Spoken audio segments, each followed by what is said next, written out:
gatekeeper. Which is why it is so important that Peter Dutton must oppose The Voice. Now, these things are linked. The Voice is anti-democratic. The Voice, if you listen to the extreme fringes, and not only the extreme fringes of the Indigenous rights movement, they're talking about paying rent, where all property owners would pay 1% of their salary, something like this. That's one idea that's been floated. There are plenty of others. Once we set up the idea that there are two Australias, one which is legitimate, i.e. Indigenous Australia, one which is kind of here on borrowed land and borrowed time, which is stolen land, not non-Indigenous Australia, two separate Australias. That's what The Voice is all about. We're getting down to crunch time now. Peter Dutton, apparently, James, is going to participate in a meeting with the Albanese government on the Voice referendum working group this week. Please, James, convince me that Dutton will not sell us down the river on this occasion. Well, I can't say that for sure one way or the other, but I do think that the strategy that he's playing out seems to be to continue to ask for the detail. The detail is not forthcoming. What detail is forthcoming undermines the case itself. I think he's going to get to know. We've got, on February 20th, you've got this week of action coming up, which is going to be the Yes Camp going out, knocking on doors, holding barbecues. God, I can imagine nothing worse, to convince people of it. So I think, around then we're going to start to see the Libs really take a hard position on this. But at the moment, How can they take a hard position when they've been dragged kicking and screaming to a no?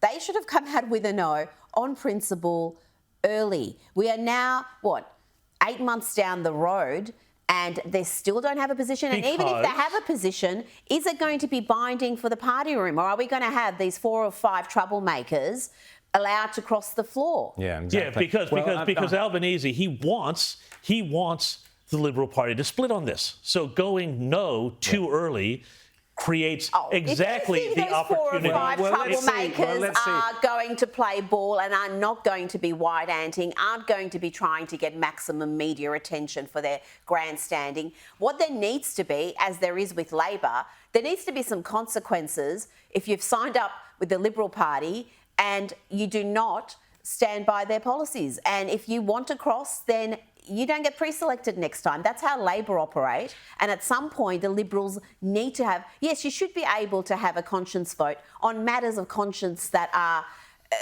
so deeply religious held conviction. And it is far better, Rita. For every second issue. But it's far better, Rita, for Peter Dutton to be able to go and say no when there's masses of evidence supporting the no case, i.e. that the detail on this is constitutionally and administratively a disaster, along with the general principle. I think that's what they're getting to. It was evident from day one that this was. Let's just see what happens at this meeting. I sincerely hope that Peter Dutton uses this meeting to say, I get you, you said you were going to give us the detail ain't satisfactory. The Liberals are saying no to The Voice. Let's hope that's the outcome. If the outcome is the alternative, which is the classic Labor trick, rope the Conservatives in, sit them around the table, make them all part of the process, and then there's some kind of weird thing, then that'll be a disaster. Many Australians, it's so clear over Australia, Dan, we'll talk about that in a second. So many Australians are really, really unhappy with this Voice thing. They don't want it to go ahead. And more importantly, really importantly, so many Indigenous Australians are very, very unhappy about this. A terrific article by Victoria Grieve-Williams, I think that was her name, Indigenous woman in the Australian newspaper on the weekend, which is a must-read if anyone wants to really know what Indigenous Australia thinks of The Voice. Rita? Yes, absolutely. But I think Peter Dutton is far too smart to be made into a useful idiot. I don't think he's going to go along to this conference and be bamboozled and have Labor use him. He's too smart for that.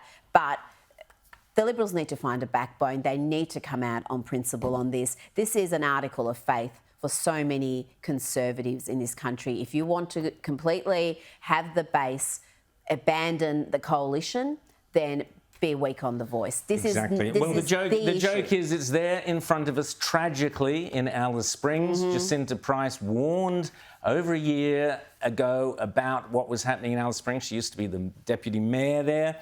And this is, forgive the pun, but black and white. This is so clear.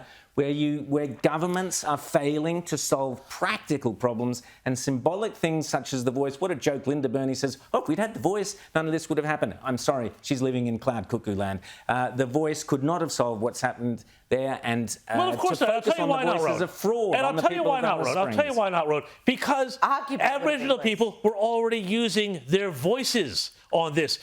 You know, Jacinta Price posted a letter that 6 or 7 major organizations in the NT had written back in June to the government saying, do not let these alcohol restrictions lapse. Well, they don't. They just didn't listen to the Voice. They want to create a voice of voices that the Labour government wants to listen to, that will then continue to cause trouble for any future non-Labour government down the track. That is the only thing this is about. The voices 100%. On what is necessary in Alice Springs have been yelling, screaming for months now. And what does the Albanese government do? They go and turn around and try and blame the Liberals for the fact that the law is sunsetted on Labour's watch. I mean, that was the most dishonest thing I've ever seen. But we've seen this over and over again. We've seen this with the cashless welfare card. We've seen this with so many things. They just want to create a bureaucracy that backs in the preferred positions of the activist class. But can we also have a go here at the media, the bulk of the media? I'm not talking about Sky News. I'm not talking about certain newspapers who have been covering this regularly. And Matt Cunningham, I've got to say, has led the way. Yeah, fantastic job. On Sky News and in print. But so much of the media that loves covering what they see as divisive Australia Day, saturation coverage of that for days. Where's their coverage of what's happening in Alice Springs? For months now, we've had the most shocking footage coming through of violence, just absolute mayhem in the streets, innocent people being hurt, and yet media, I mean, it doesn't fit the narrative. It's a bit too complex. It's a bit too difficult. They just don't cover it. This is happening in our country. This isn't happening in some third world backwater. This is Australia. These people are Australians, and they deserve to feel safe on their streets, safe in their homes like we do. And that, to me, is a form of racism. It's this bigotry of low expectations where if this was happening in a white neighbourhood, you can be sure it'd be covered and the victims would be spoken to, and there'd be all sorts of programs to address it. But the media has largely turned a blind eye. There's a few segments that haven't, and they finally shamed the Prime Minister into going up to Alice Springs for a few short hours. But and then we got some coverage, and now again, look in your newspapers, look at free-to-air television. But this is why it's such a fraud, Rita, because what Labor are doing, and Labor are using this to say, this is why you must vote for our Voice, our undemocratic, racist proposal, our new bureaucracy, billions of dollars to be wasted.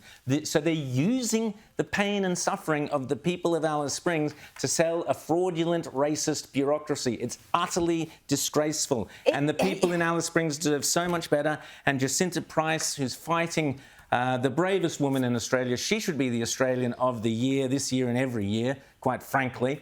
Instead, we got strange, unusual, whatever picks for our Australian of the year.